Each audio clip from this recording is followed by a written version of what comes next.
पूज्य गुरुजन वर्ग आणि ते जमले माझ्या छोट्या मोठ्या बालमित्रांनो, आज मी तुम्हाला गुरुपौर्णिमेविषयी थोडी माहिती सांगणार आहे. ती तुम्ही शांतचित्ताने ऐकून घ्या अशी माझी नम्र विनंती. स्वप्नांना बघायला वास्तवाचे डोळे लागतात, स्वप्नांना जिंकायला यशाचे बळ लागते. यशस्वी होण्यासाठी कष्टाचे प्रयत्न लागतात, त्या प्रयत्नांना बळ येण्यासाठी गुरूंचे आशीर्वाद लागतात. आषाढ पौर्णिमेला व्यास पौर्णिमा किंवा गुरुपौर्णिमा असे म्हणतात. गुरु या शब्दामध्ये सगळे सामावलेले आहे. गुरूंना नेहमी देवतुल्य मानले गेले आहे. ज्या शिष्याने गुरुला देवतुल्य मानले त्याने यशाचे शिखर गाठल्याची अनेक उदाहरणे दिसतात. योग्य गुरु भेटल्याशिवाय माणूस आयुष्यात काहीही करू शकत नाही.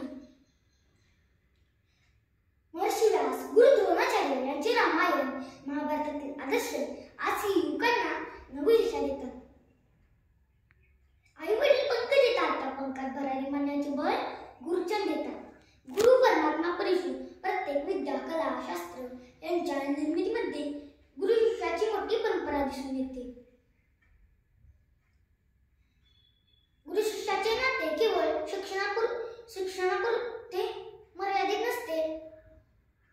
शिष्याच्या मनातील वैचारिक गोंधळ दूर करणारा, समाजाला सकारात्मक. आधुनिक काळात सर्वच क्षेत्रांमध्ये तंत्रज्ञानामुळे प्रगती झाली आहे.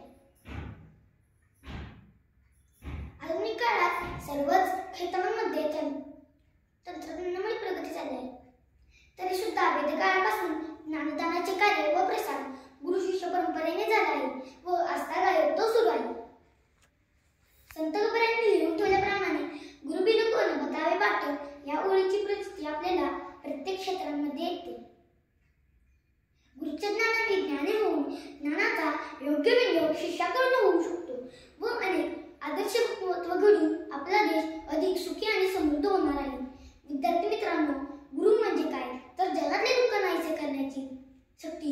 हिऱ्यामध्ये नाही, ती दुसऱ्याचे दुःख पाहून आपल्या द्रवणाऱ्या आणि अहंकार सोडून त्याच्या सेवेसाठी सज्ज होणारा मनुष्याच्या चिमुकल्या हृदयात आहे. हेच दृश्य म्हणजे गुरु. तर शिष्य म्हणजे काय? शिष्य म्हणजे विद्येची आस असणारा एक नायक. शिष्य म्हणजे अशी एक बी आहे की ज्या जमिनीत तुम्ही पेराल तिथे ती फलदायक ठरणारच. शिष्य म्हणजे ज्ञानरूपी सागरात पोहणारा राजहंस, जीवनाशी चांगले घालणारा मुकनायक. आयुष्य जगत असताना आपल्याला गुरुने शिकवलेले सदाचरण आपण कायम लक्षात ठेवावयास हवे आणि पुढच्या पिढीकडे संस्कारातून हस्तांतरित करायला हवे. हीच आपल्या गुरुच्या आपली खरी गुरुदक्षिणा ठरेल. धन्यवाद.